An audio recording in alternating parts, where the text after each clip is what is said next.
옛날 어느 마을에 노총각 상파리가 살고 있었는데 그는 장가들 나이가 되었지만 못생긴 얼굴 때문에 장가를 가기가 쉽지 않았다.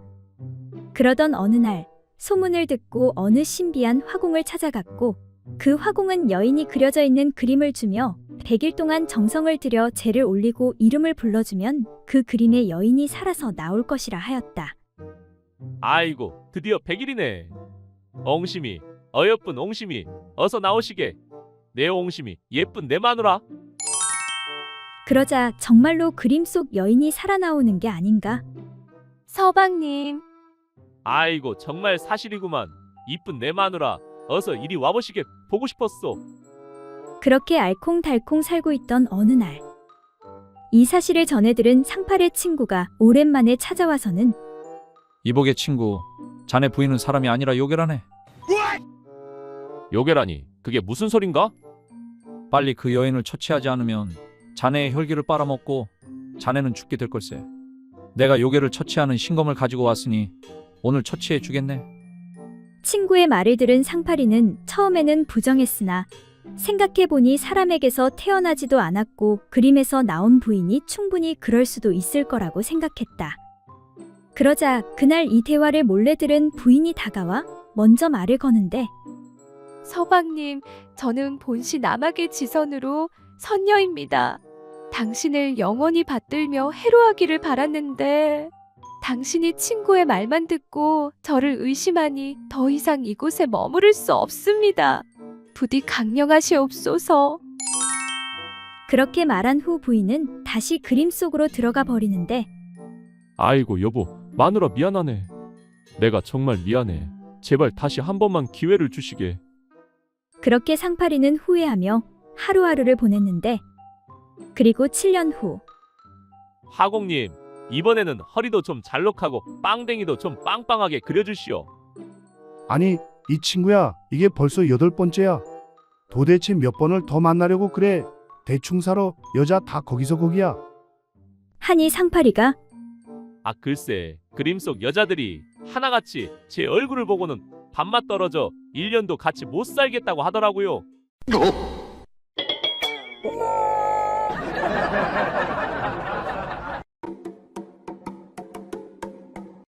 어느 마을에 색을 밝히는 처녀가 있었다. 어느 날 처녀는 결혼을 하기로 결심하였다. 그런데 어떻게 하면 큰 소중이를 가진 신랑을 만날 수 있을까 고민하다가 점쟁이를 찾아가 물어보았다. 목소리가 가느다란 남자를 만나면 틀림없이 큰 소중이를 가지고 있을 것이야. 여자는 어찌저찌하여 인물도 준수하고 괜찮은 남자 중에 특히 목소리가 가는 남자와 결혼하게 되었다. 그런데 밤에 그것을 할 때마다 남편의 가느다란 목소리는 정말로 못 들어줄 지경이었다. 아이고 좋아, 아이고 좋아라, 황홀해 죽겠네. 아내는 남편의 목소리를 들을 때마다 흥이 다 빠져버려 더 이상 진도를 나가기가 어려웠다. 이제 그만합시다. 도저히 못 들어주겠네. 고민 끝에 부인은 남편과 상의를 하고 용하다는 의원을 찾아갔다. 그러니까 그거 할 때 목소리가 너무 듣기 싫다는 말이군요. 그렇다면 방법은 하나밖에 없는데 소중이를 조금 잘라내야 합니다. 부인이 고민하고 있는데 남편이 말했다. 당신의 정, 내 목소리가 듣기 싫다면 까짓것 당신을 위해 조금 잘라내도 상관없어. 그렇게 의원은 남편의 소중이를 조금 잘라버렸다. 그리고 나서 부부는 다시 밤일을 하게 되었다. 아이고 좋아, 아이고 좋아. 부인은 남편의 목소리가 굵직해져 듣기 좋긴 한데 소중이가 작아져 전처럼 흥이 나지 않았다. 아무래도 안 되겠어요. 전보다 더 못해진 것 같아요. 그래서 하는 수 없이 남편의 목소리가 가늘어도 좋으니 의원을 찾아가 다시 원래대로 소중이를 붙이기로 하였다. 그렇게 다음 날 의원을 찾아가 물었다. 의원 날이 전처럼 흥이 나지 않아서 그러는데 아무래도 저번에 자른 것을 다시 붙여야겠습니다. 다시 원래대로 소중이를 붙여주십시오. 그 말을 들은 의원이 당황하며 말했다. 안 됩니다.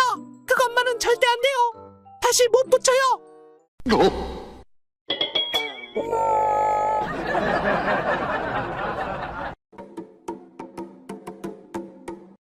옛날 어느 마을에 상처한 지 5년이 넘은 호라비 만기리는 과부 홍순이를 좋아하고 있었다.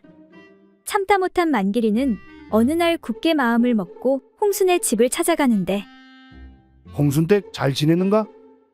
아침부터 무슨 일로 오셨어? 내 할 말이 있어 이렇게 찾아왔소. 그래, 무슨 할 말이 있으시오? 그러니까 자네나 나나 서로 외롭고 힘든 처지인데 우리 살림을 합쳐 서로에게 힘이 되어주는 게 어떻겠소? 뭐라고요? 그건 아니대요. 왜 아니 된단 말이오? 내 먼저 가신 지아비를 배신할 순 없소. 나라고 뭐 마음이 편한 줄 아시오. 나도 먼저 간 마누라 생각하면 마음이 무겁소이다. 그래도 산 사람은 살아야지 않겠소. 나야 지게질을 하든 심부름을 하든 어떻게든 먹고 사는데 자네는 혼자 힘으론 먹고 살 길도 막막하고 어려울 텐데 그러지 말고 내가 다 책임질 테니 우리 합치세. 안 돼요. 그런 소리 할 거면 다시 오지 마시오. 내 진심이 자네에게 안 느껴지나 보군 그래. 좋네. 그렇다면 내가 오늘부터 100일 동안 매일 밤 자네 집 마당에 있다가 동이 트면 집으로 가겠네. 혼자 사는 여자 집에 어떤 놈이 밤에 올지도 모르니. 그렇게 그날부터 만기리는 비가 오나 눈이 오나 매일 저녁 홍순이의 마당에 왔고 동이 트면 집으로 돌아갔다. 정말 진심으로 날 좋아하는 걸까? 사실 나도 만길 씨가 싫지는 않은데 그래도 아직 서방님을 마음에서 떠나보낼 준비가 되지 않았는데 어쩌면 좋지. 그렇게 시간이 흘러 100일이 되는 날 밤. 그래, 이 정도면 됐어. 만길 씨의 마음을 알겠어. 결심이 선 홍순이는 밖에다 대고 말했다. 만길 씨, 이제 들어오시오. 날이 차니까 어서 들어오시오. 하지만 만기리가 대꾸가 없자 홍순이는 문을 여는데 아니, 댁은 누구시오? 왜 우리 집 마당에 있는 게요? 저요? 저는 그냥 만길이 아재한테 돈 받고 일하고 있는데요. 오늘이 마지막 날이라 아쉽네요. 뭐요? 그럼 댁이 100일 동안 매일 집을 지키고 있었던 것이요? 네, 그런데요. 만길이 아재가 잠이 많아 해 떨어지면 골아 떨어지거든요. 이에 잠시 고민하던 홍순이가 어쨌든 날은 춥고 밤은 기니 일단 방에 들어와 몸 좀 녹이고 가시오. 그렇게 홍순이는 젊은 새신랑을 얻게 되었고 만기리는 평생 호라비로 살았다고 한다.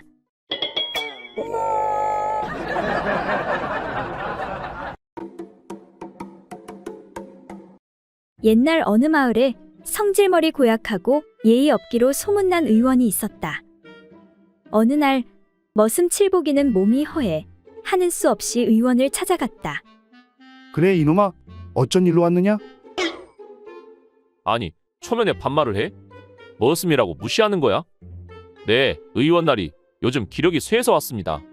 밥맛도 없고 졸리고 무기력하기만 합니다. 별거 아니야. 다들 그렇게 살아. 그 정도 안 아픈 사람이 있나? 젊은 놈이 게으름 피우니까 그렇지. 내가 약 몇 첩 지어줄 테니까 그거 먹으면 나을 거야. 의원의 태도에 화가 난 칠복이는 이야기를 하나 꺼내는데 의원 날이 내가 재미있는 이야기 하나 해주겠소이다. 옛날에 염라대왕이 장부를 들여보다가 기생 1명, 도적 1명, 그리고 의원 1명을 지적하며 잡아오라고 했소이다. 이에 저승사자가 그들을 잡아 대령하니 염라대왕이 먼저 기생에게 물었소이다. 너는 세상에 있을 때 어떤 일을 했느냐? 소상히 아뢰어라.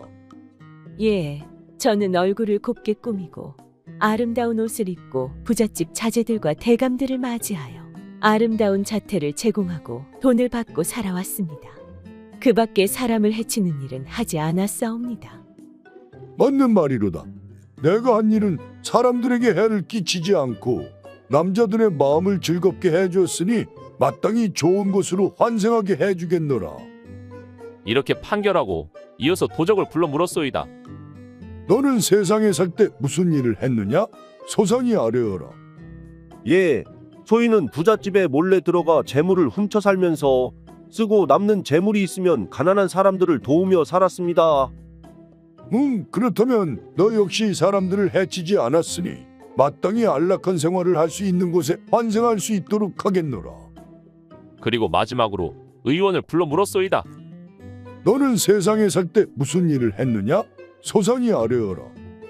예, 소인은 그 당시 소의 오줌이며 말의 배설물에 부서진 북의 가죽을 섞어서 약으로 만들어 사람들의 여러 가지 병을 고쳐주고 그 대가를 받아 살아왔사옵니다.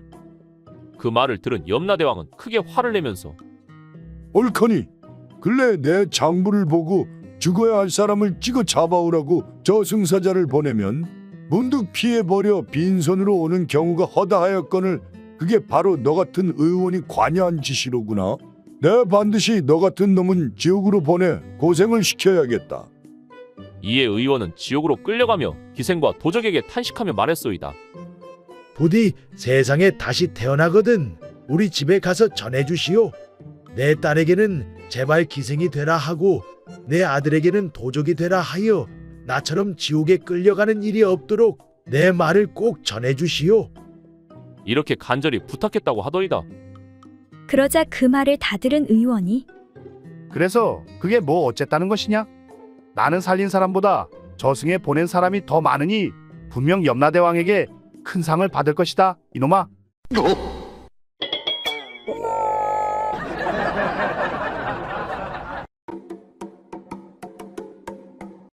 옛날 어느 마을에 홍기를 놓친 머슴 달봉이는 장가를 가고 싶은 마음이 굴뚝 같았다.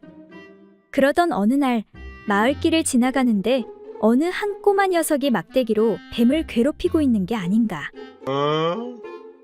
이에 달봉이는 불편한 마음이 생겨 아이를 따끔하게 혼내는데 야, 이 녀석아, 말 못하는 짐승이라고 그렇게 괴롭히면 되겠느냐? 무릇 생명이란 모두 소중한 것이란다. 그런 못된 짓은 그만두고 집에 가서 강아지 밥이나 주거라. 이에 아이는 달봉이를 노려보며 말하길 뭐라는 거야, 꼰대. 그렇게 말이 많으니 그 나이 먹도록 장가도 못 가지. 그렇게 아이는 재빨리 자리를 떠났다. 저저 싸가지 없는 거 보소. 하여간 요즘 애들은 버르장머리가 없다니까. 나 때는 어른한테 말대꾸 하다간 빗자루가 남아나질 않게 혼났는데 말이지. 그렇게 뱀과 마주한 달봉이가 뱀에게 이놈아, 여긴 위험하니 다시는 사람 사는 마을에 내려오지 말거라. 그러니 내 보금자리인 산에 올라가서 잘 지내도록 하거라. 이에 뭔가 생각에 잠긴 듯한 뱀이 갑자기 쏜살같이 달봉이의 거시기를 물어버리는데 그리고는 순식간에 사라져버렸다. 이에 고통에 화가 치밀어 오른 달봉은 아우, 저 싸가지 없는 뱀놈의 자식이. 내 앞으로 하루 3끼를 뱀탕만 먹고 소주도 뱀 소주만 먹어야겠다. 은혜를 원수로 갚아. 그렇게 고통스러워하는 도중 어떤 처녀가 달봉이 앞에 서게 되는데 이보십시오. 무슨 일인데 그리 고통스러워 하십니까? 저는 의녀인데 혹시 제 도움이 필요하십니까? 아이고, 그게 말이오. 남사스러워 말하기 어렵소. 어서 말씀해 보시지요. 사실 뱀에게 거시기를 물렸소이다. 어머, 그럼 빨리 독을 빼는 응급처치부터 해야 합니다. 어서 바지를 내리십시오. 그렇게 치료를 시작하려는데 다른 사내가 나타나 말했다. 멈추거라. 경험이 부족한 네가 독을 빼내다 오히려 독이 옮으면 어쩌려고 그러느냐? 내가 할 테니 너는 어서 비키거라. 이복에 아무 걱정 마시게. 내가 바로 그 유명한 의원 하준이라네.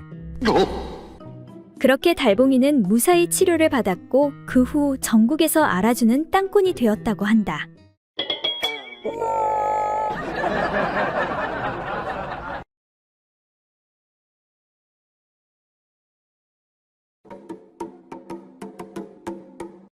옛날 어떤 마을에 어려서부터 친한 두 처녀가 있었다.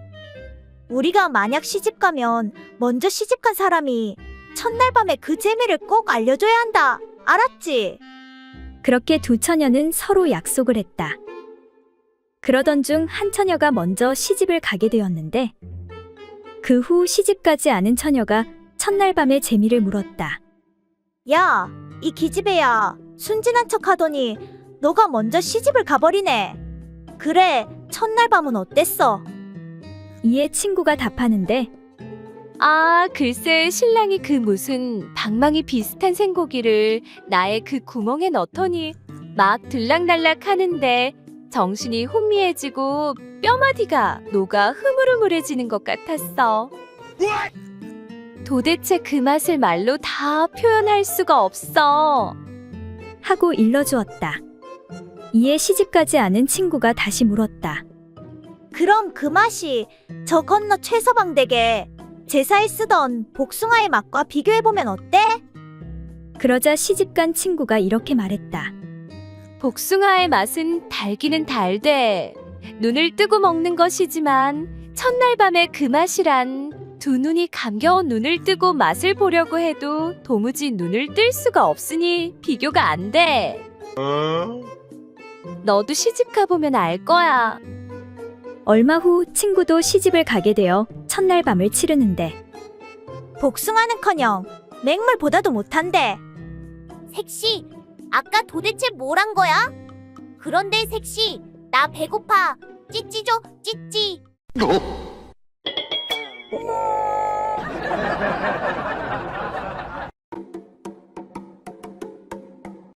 옛날 어느 마을에 호라비 달구는 하루하루 외로운 나날을 보내고 있었다. 그러다 친구 만드기를 만나는데 이봐, 만드기, 그 과부 서량댁 알지 않는가? 나 그 여인이 마음에 드는데 어쩌지? 이 사람아, 포기해. 서방 잃고 남자 보기를 돌같이 한다는 소문이 있어. 자네가 어떻게 해볼 여인이 아니야. 지조 있어서 남정네랑 말도 안 섞는다는 여자야. 거참 빵댕이가 토실토실하니 딱 내 스타일인데 자네가 좀 도와주면 될 것 같은데 어떻게 도와줄 수 없겠나? 자네 잔머리 하나는 알아주지 않는가? 잘 되면 내가 술거하게 사겠네. 그렇다면 어떻게 하면 좋을까? 그럼 이렇게 해보면 어떨까? 만드기는 달구에게 자신의 계획을 이야기하는데 정말 그게 될까? 안 되면 어쩔 수 없고 되면 좋지 뭐. 그리고 며칠 후 계시오? 안 계시오? 무슨 일로 이런 일은 시간에 오셨어? 아, 그게 오늘 밭을 갈아야 하는데 소를 좀 빌릴 수 있을까 해서 왔소. 소 말이요? 갑자기 그렇게 빌려달라고 하면 좀 곤란하오. 뭐 때문에 그러시오? 그때 방문이 열리면서 사람이 나오는데 어이, 그건 안 되지. 오늘 우리도 밭을 갈아엎어야 하는데 소를 빌려줄 수가 없으니 다른 집으로 가시게. 아니, 달구, 이 사람아, 자네가 어찌 그 방에서 나오는가? 내가 내 집 방 안에서 나오지 그럼 어디에서 나오겠는가? 남의 집일 참견하지 말고 그만 썩 물러가시게. 아니, 세상에 둘이 그렇고 그런 사이였구만. 빨리 가서 마을 사람들한테 소문 내야겠네.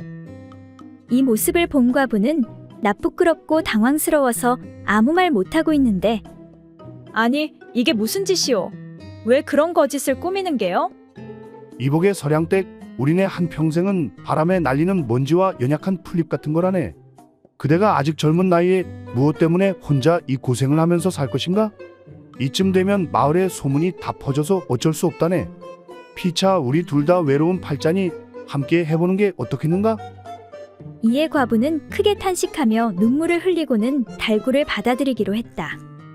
그 후 몇 달 후 아니, 이복의 달구, 자네 얼굴이 왜 그 모양인가? 이복의 만드기, 나 좀 살려주시게. 자네 머리가 좋으니 좀 도와주시게. 아니, 무엇 때문에 그러는가? 우리 부인, 그러니까 서량이 그 여자가 옥녀도 보통 옥녀가 아니라네. 왜 전 남편이 그리 일찍 갔는지 이제야 알았다네.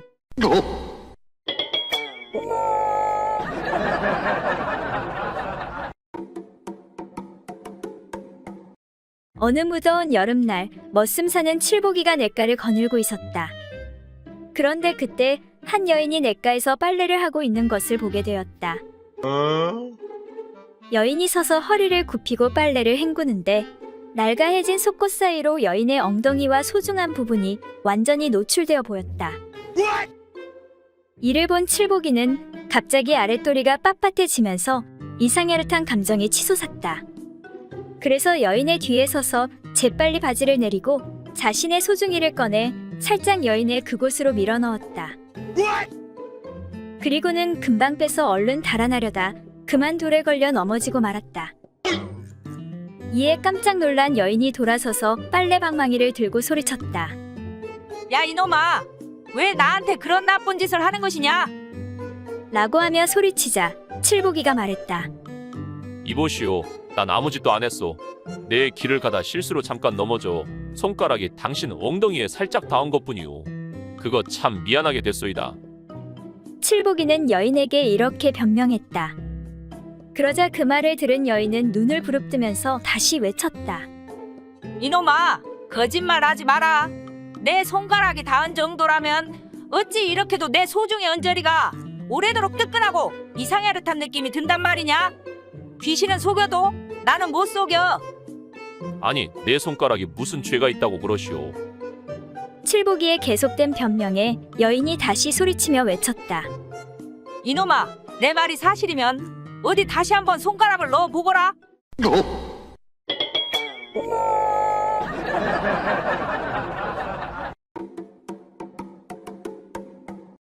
수염이 많은 한선비가 과거를 보기 위해 한양으로 가다가 날이 저물어 어느 시골집에 묵기를 청하였다. 주인장 계시오. 지나가는 나그네요인데 길을 잘못 들어 이렇게 되었으니 부디 하룻밤만 묵게 해주시오. 제발 좀 부탁드립니다. 이에 어느 여인네 한 사람이 나오는데 과부 혼자 사는 집이오나 사정이 딱하니 건너 방에 묵게 해드리겠습니다. 허나 행여 다른 생각은 하지 마시기 바랍니다. 정말 고맙습니다. 그렇게 선비는 건너 방에서 잠을 청하게 되었다. 그런데 갑자기 문 너머에서 수염 많은 손님이 과부의 조갯국을 맛있게 잡수시겠네. 수염 많은 손님이 과부의 조갯국을 맛있게 잡수시겠네. 라고 중얼거리는 여인네의 유혹적인 목소리가 들려왔다. 이 소리를 들은 선비는 내일 과부가 맛있는 조갯국을 끓여줄 것이라 기대하며 잠이 들었다. 그런데 다음날 아침 과부가 차려온 밥상에는 간장과 김치뿐이었다. 이에 기분이 상한 선비는 주인 여인네에게 따져 물었다. 내 하룻밤 묵게 해준 것은 고맙게 생각하지만 서도 어젯밤에 말하기를 오늘은 맛있는 조개국을 끓여준다고 해놓고선 겨우 간장과 김치가 뭐요? 그러자 과부는 선비를 노려보며 아무 대답이 없는 것이었다. 내가 비록 과거에 5번이나 떨어지기는 했지만서도 어찌 이렇게 양반을 능멸하고 희롱하여도 된다는 말이오? 하룻밤 재워준 것은 고맙지만 이렇게 희롱을 당하니 내 더 이상 여기 있을 수가 없구려. 화가 난 선비가 대충 짐을 챙겨 돌아 나오려는데 과부가 선비의 뒤통수에 대고 앙칼진 목소리로 소리쳤다. 이런 엠병, 그렇게 눈치가 없으니 과거에 5번이나 떨어지지.